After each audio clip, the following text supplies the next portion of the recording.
We just finished hosting our live event, Infinite Banking Made Simple. And today, we're going to share some of the highlights with you right here on Wealth Talks. But before we get started, we want you to know our first grandbaby has been born. Jesse and Alyssa had a baby girl, and we're going to talk about Jesse and the baby in a little bit.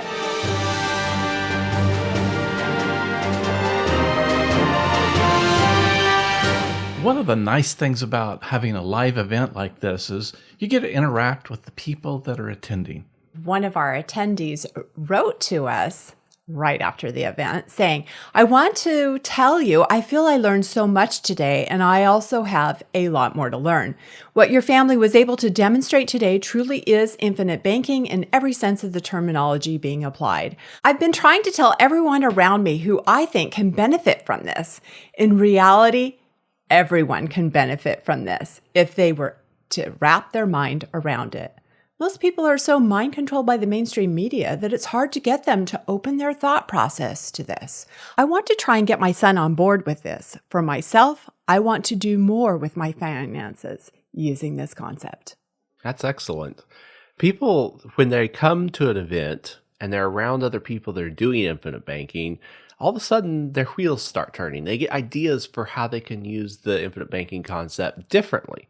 Some of the people that attended this event, they were already using the infinite banking concept, but being around other people that are also using it gives them ideas and their wheels start turning. What else can I be using the infinite banking concept for in my life? Well, everybody's involved in the banking equation in some way. Oh, yes. I mean, we might want to get off the grid and whatnot like that, but we're all involved in the banking equation. And the infinite banking concept is really infinite. There are so many ways that you can apply it to be more profitable. And when you get a group of people together in a room like we just did, that starts bleeding across and it gets their creativity and their juices flowing. That is one of the benefits of being able to attend like that, because we are talking, we're having a conversation, we're discussing the ways to use this, and people's imagination get sparked. And we saw that there. People were saying, I'm just overwhelmed. I'm trying to think of all the different ways in my life that I could start using this with my own finances. But banking is a powerful thing. Everybody uses it, and because everybody uses it, it applies in so many ways. But one of the things we talked about at the event is you went through how difficult it is to actually start a bank, like the ones that we already know about, the ones that sit on the corners in our towns and in cities. It's very difficult to start one of those banks because of all the regulations that you have to go through. And so for when somebody thinks banking, if they're thinking like one of the corner banks, that is a massive hurdle to overcome. Most people are going to say, well, I could never do that. But the beauty of infinite banking is that, yes, everybody can be involved in the banking process, and they can be involved in the banking process as it relates to the financing needs they have in their own life. So you think about the interest that the average American pays to the bankers over their lifetime. It's massive. Even if you could just recover a fraction of that. That's the idea of the infinite banking concept, and that's why it's so powerful, because you can recover a fraction of that, and it gets to add to your life. That is so important. And you know, both, Michelle, you and John, you said some things that made me think of Nelson Nash. Michelle, you were talking about imagination, and that's what Nelson said is the first thing that's needed if you're going to do the infinite banking concept. And being in a room together with other people that are doing it, that imagination was stroked, it got going, and people were really excited about it. And the other thing is, John, you talked about that everybody's involved in the banking equation, but how can we profit from that? How can you as an individual profit from that instead of just paying homage to the banking system that is set up to be the middleman and collect all the interest and reap the rewards of being in a position to supply the need for finance? And the need for finance, Nelson said, is the reason he developed the infinite banking concept, because the need for finance is exorbitant. We really went back to Nelson Nash, and what did he say infinite banking is. And what it is not is just a sales system to sell life insurance, but what it is an exercise in imagination, reason, logic, and prophecy. And we talked about those different things. Nelson Nash said when he founded the infinite banking concept, he owed interest. And this is back in the 80s. He owed 23% interest on $500,000. That was more than $67,000 than he had planned to pay on that interest because the interest rate had increased so dramatically. Going back to getting started with infinite banking, you have to use your imagination. You have to start looking at things differently than other people are looking at them. And when we start doing that and looking at our finances differently, we can get different results than everyone else is getting. It doesn't just stop with the imagination part, though, because people can imagine all sorts of things. We can imagine things that are wonderful, things that are too good to be true, things that, the imagination is an important part of it because some people have boxed themselves in all of their life that they need to get out there in the imagination field. Come up with some ideas, even if they're ideas that aren't going to work out, but you come up with the ideas first, and then you move to the next step, which is applying reason. Is this going to work out in my situation? You'll get rid of a lot of the ideas that you come up with, but at least you're going through the process. You have to start with the ideas in order to have something to go through the process with. And I think that's why, following imagination, Nelson also said you need reason, logic, and prophecy. Yes. Einstein is credited with saying imagination is more important than knowledge, but if you read the statement in its entirety, it comes away with what he was saying. If you don't have that base of knowledge, your imagination is curtailed in the first place. And we talked at the event about taking a dime and putting it on a piece of paper and putting a circle around it, and you're only exposed to so much information around that circle.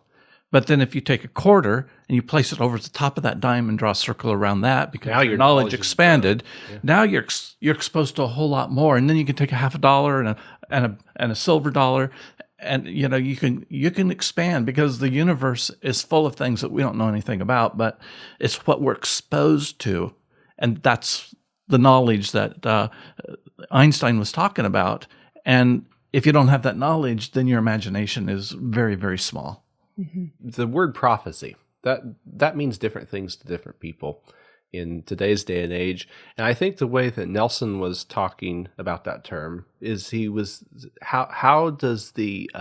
he was using it as a way to think long term. You got to think about the future when you're even not going to be here anymore in order to see the full value of the infinite banking concept. Because when we're using the infinite banking concept, we're solving the need for finance. Not only is that improving our life today, that is one of the benefits, but if we're using life insurance as part of the process, we're also thinking generationally because there's a death benefit involved. We're not going to be around to see that death benefit in most cases. I think the other reason that Nelson used the word prophecy there is prophecy also means the truth, or declaring the truth. And there's a lot of lies that are floating out there. He often talked about we live in a world of lies, and we even give the quiz that Nelson gave in his event where, all these questions that you think... It's a fun quiz. Yeah, what color is the black box in an airplane? It's orange. All these questions where it sounds like the answer is in the question, what Chinese gooseberries come from. Yes, or what... animal were the Canary Islands named after? And you suddenly realize, oh, why are they asking all these questions? You would think that the answer is in the question, but it's not. And Nelson used to talk about things are misclassified, and we live in a world of lies. We say things and have things worded in a way that it's not actually true. And so we have to sort through those things to actually find out what is the truth. I think we'd call that spin today in our world. You can take a fact and you can spin it so well that it doesn't even mean what the fact really talked about. And Nelson talked about driving behind a semi-truck on the road one time, and it said on the back of the truck, this truck paid $80,000 in taxes last year. And he got to thinking about it. He says, that's a lie. He says that truck didn't pay any taxes. It's you and I that paid those taxes because he's delivering the goods that we're going to buy from it. So we have to think about the truth. We have to think of it in an imaginative way. We've got to use reason and logic. Those are the things that make the infinite banking concept work. And if we aren't in a position of having the knowledge, then we can't really participate in it and benefit it from like we should. And then what we did in the seminar is we gave some concrete examples where we knew when we know how the insurance policies work and we understand how, infinite banking works, and we apply imagination, then we can say, okay, here's how it would look without doing anything. And now let's add a purchase and let's add some payments and let's use this interest rate. And then we can see how the numbers are adjusted for that. And that's kind of an exercise in prophecy when we apply the logic and the reason behind it in its proper constraints. Then we can see, oh, here's what this would look like in the future if we make this planned course for ourselves. And so I think that's where the prophecy comes in, that we can start getting an idea of what the future is going to look like when we implement these steps. One of the greatest examples of using that prophecy philosophy was our son Jesse's presentation at the event. And we're going to talk about that right after the break.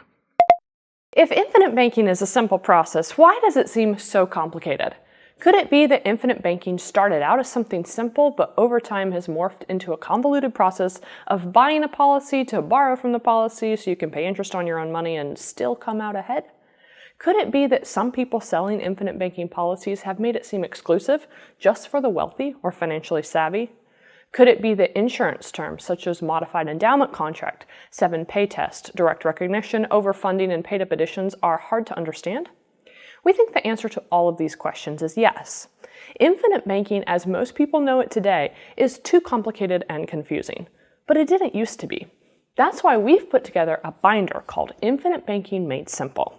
It's just the essentials, no mind-bending magic or number gymnastics. Included in the binder are answers to the top commonly asked questions, like what is infinite banking, how does it work, and how much does it cost to start. We've made the binder available to you as a free digital download. Click the button to get your copy of the Infinite Banking Made Simple binder. You can also get a copy of this binder at mcpheeinsurance.com.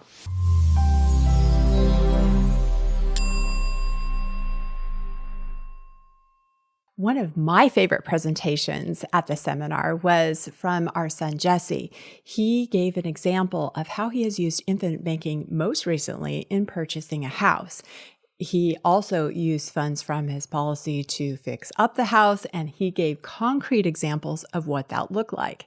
He also showed what it would look like if he used commercial loan for financing his house. And we love infinite banking. We know it's great, but when he showed those examples, it was amazing. Something that helps to make those like an example around a house so amazing is because you have such a long period of time involved. We see that infinite banking works for little things all of the time, but when you look at it over a long period of time, stretch out an example like that, so much of the benefit is adding up over that long term. But here's the thing, time's going to go by anyway. So which way are you going to use to finance this bank? Because Jesse and Alyssa had prepared ahead of time, and built up the capital in the right places, now they're getting some of the benefits of the infinite banking concept as they finance their house, instead of losing those benefits to the cost of finance over the years. And it was great to see as he went through those numbers, he had it all laid out very clearly so we could follow it. And our attendees there, what they came up with is, I've got to tell my son and daughter. They were very excited about, wow, this is powerful. And some of us don't have, this 30, 40 years. None of us know if we do or not. But, we can benefit from infinite banking in the short term, but being able to see it in a long term too, that was just mind-blowing. That time factor is so important. I think of what Paul wrote to the Ephesians in the Bible. He said that the days are evil, so redeem the time. And I think the infinite banking process helps us redeem the time by helping us recover the cost of our money, because we all, to a certain degree, exchange our time for money because we have to have money to survive in this world. It's been said that time is money, and in some ways it is. Yes. And if we can learn the infinite banking process and recover part of our money, it gives us more opportunity in the same amount of time. And I think the problem that Americans face primarily is that we've been sold this bill of goods that just isn't so. And that is, oh, you're young, you've got plenty of time. I remember when I was going to high school, and I worked during high school, also participated in sports. And I remember my coaches kind of ribbing me, say, you're only young once. Don't work so much. Come out and have a better time, participating in sports and enjoy yourself. And that never did settle up very well with me, because there's things that you want to do in life, places to go, people to meet, and things to get done. And I saw early in life that exchanging my time so that I could get money and learning how to manage that money was going to get me those places. I'm going to bet that you are more financially successful today than the coaches that were telling you that.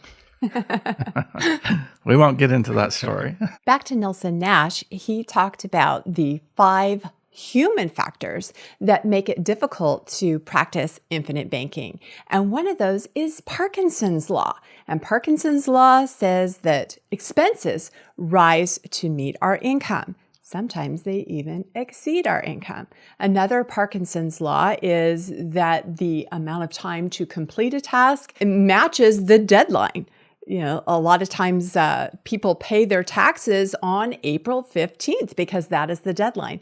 And so if we can beat Parkinson's law and get used to preparing ahead of time and saving some of our income, not having to spend everything, then that helps us get ahead and be in a better financial position so we can practice infinite banking. The other law that Nelson talked about was the Willie Sutton law. And Willie Sutton, as most people know, was a famous bank robber. And he was asked one time when he got caught, why do you keep robbing the banks? And he says, that's where all the money is. And today, Americans have been programmed to put their money where Willie Sutton can steal it.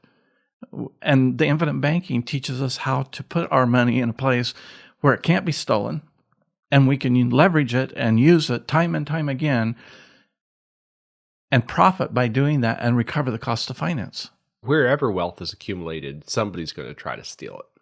So whether the places that most people put money today, it's easier for other people to use that money and to get the benefit from it.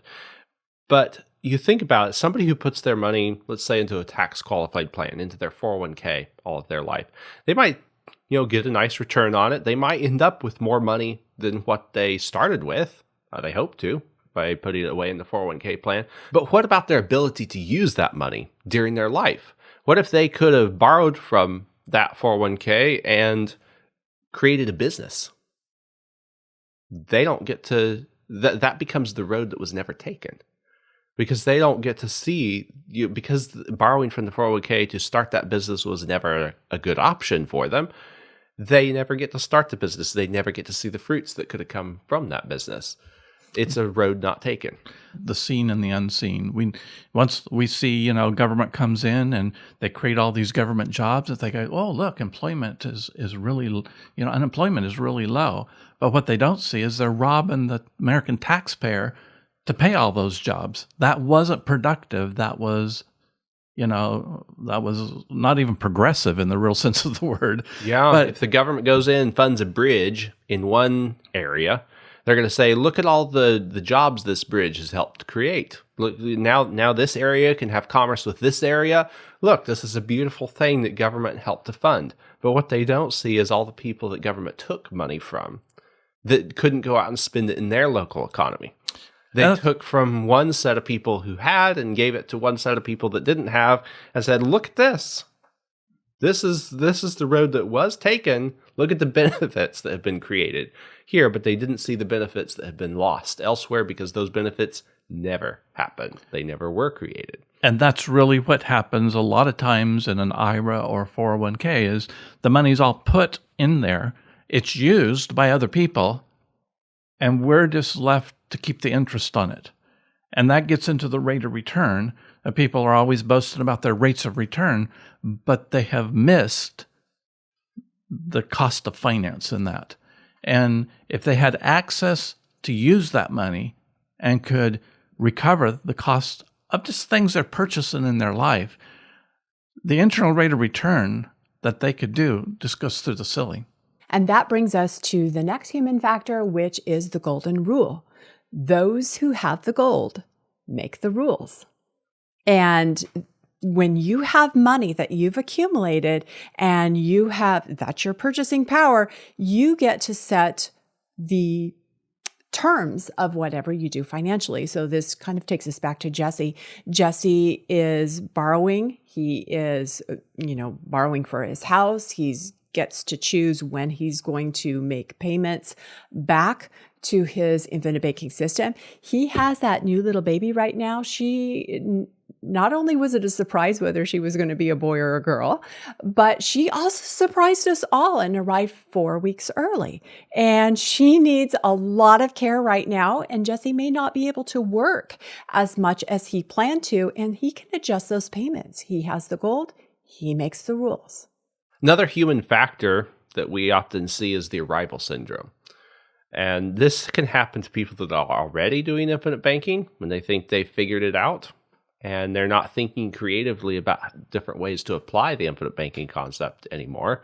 It could also happen to people that have never known about the infinite banking concept and they write it off because they think they already know everything there is to know about finance or about what they're doing with their finances in a certain way. And so the arrival syndrome, it limits what results people could see, whether it's somebody that's already doing infinite banking or whether it's somebody who has never done infinite banking. The arrival syndrome is a real human factor. And by recognizing that it exists, it helps us to overcome it when we see it pop up in our thinking. And I think things like the seminar or the podcast or watching videos, it really helps stimulate our imagination to hear, what someone else is doing. Yes. Oh, I could be doing that too. And it helps, so many people say, I want to do infinite banking better, but they're kind of stagnant in some of their ideas. And so being able to hear other people's ideas is really helpful. You're talking about the golden rule, and we all know the golden rule of do unto others as you want done unto you. And one of the attendees at this event said that he likes the infinite banking because it helps them help more people. Mm. And I think that's really what is exciting for us as a family too, is realizing how much more benefit we can help other people and encourage them in their life to become and to do, and which wouldn't have been possible without the infinite banking in our life. So true. Mm-hmm. And the last factor of Nelson's 5 human problems that he noted was use it or lose it. And when we just put our money away for someone else to manage, we lose opportunities. Yeah, that often pops up. People say, well, I could get a higher rate of return in this investment X over here. And maybe you can get a higher return in that investment X, but what's the road not taken? What are you giving up by doing that?